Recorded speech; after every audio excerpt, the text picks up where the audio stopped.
ఈవేళ ఢిల్లీలో రాజభుమరి వేసి కార్పొరేట్ సంస్థలకు అప్పచెప్పుతున్నారు. అయ్యా ఒక్క విషయం, అగ్గిపెట్టి సొమ్ము బిల్ల టూత్ పేస్ట్ ఆఖరికి సంవత్సరానికి ఒక్కసారి కాల్చే దీపావళి అగ్గిపెట్ల మీద కూడా వాడు రేటు వాడు వేసుకుంటున్నాడయ్యా. మీ అందరికీ తిండి పెట్టే ఈ రైతు పండించే పంటకి ధర ఎవడో నిర్ణయిస్తాడు. వాడు చెప్పిన ధరకి ఆ రోజు అమ్మకపోతే సరుకు వెళ్ళిపోతుంది. మా దగ్గర స్టాక్ చేయడానికి కోల్డ్ స్టోరేజ్ గిడ్డంకులు లేవు. ఈవేళ 3 చట్టాలు తెచ్చి మసి పూసి మామిడికాయ చేసి దాని మీద తేనె పూసి ఇది చాలా మంచిదని చెప్తున్నారు. కొంతమంది ఐఏఎస్ అధికారులు కూడా అదే నిజమని ప్రచారం చేస్తున్నారయ్యా. మా బాధ అర్థం చేసుకోండి. మా 10,000 మట్టిలో కలిస్తేనే మీ 5,000 నోట్లే కలుస్తాయి. మీ 5,000 నోట్లే కలుస్తాయి.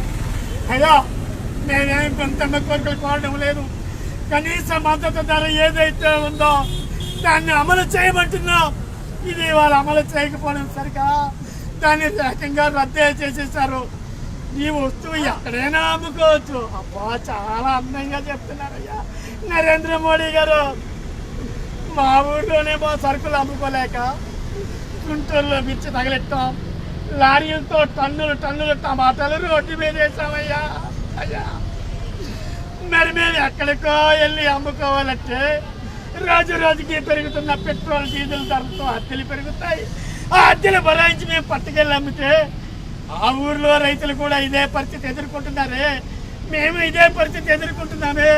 వీళ్ళందరూ ఒక రింగుగా ఏర్పడి మాకు కనీస మద్దతు ధర రాకుండా మా సరుకులు కుళ్ళిపోయే వరకు వేచి చూసి చివరికి మేము దేహి అని వాళ్ళు అడిగిన రేటుకే అమ్ముకోవాల్సిన దుస్థితి ఏర్పడుతుందయ్యా. అలా అని మాలో కొంతమంది ఆత్మహత్యలు చేసుకోవచ్చు. ఈవేళ పురుగుల మందులు కలిసి ఎరువుల మందులు కలిసి ఈ పురుగుల మందులు వాడితే పురుగులు చావడం లేదయ్యా. మేము చచ్చిపోవడానికి బాగానే ఉపయోగపడుతున్నాయి. మేము ఊరుకోం. మీరందరూ సహకరిస్తున్నారు. దేశ ప్రధానికాన్ని అందరినీ కలుపుకొని ఈ నరేంద్ర మోడీ గద్దె దిగే వరకు, ఈ విధానాలు మార్చుకునే వరకు మేము పోరాటం చేస్తాం. మాలో మీ పోరాటాలు మీ సంఘీభావం ఆత్మస్థైర్యాన్ని నింపుతుంది. రైతులు ఒక్కలే కాదు, దేశం ప్రధానికం అంతా రైతులు అండదండగా ఉందని అనేక సందర్భాల్లో తేటతల్లమైంది. గత పాలకులు అనేక మంది అవలంబించిన విధానాల కన్నా నీచ నికృష్ట దుర్మార్గమైన విధానాలు అవలంబిస్తున్నాడు. ఇవాళ నరేంద్ర మోడీ గద్దె దిగి రాక తప్పదు. ఆయన మమ్మల్ని టెర్రరిస్టులుగా చిత్రీకరిస్తున్నాడు. మరో పక్క సంప్రదింపులు జరుపుతున్నా అన్నాడు. ఎవరితో సంప్రదింపులు జరుపుతున్నావు? నక్సలైట్లు టెర్రరిస్టుతో సంప్రదింపులు జరుపుతున్నావు నువ్వు కాదు.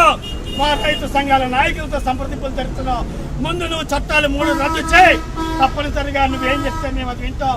మాకు న్యాయమని తోస్తే దాన్ని పాటిస్తాం. ఇప్పటికీ మాకు కొత్తగా వచ్చేది ఏమీ లేదు.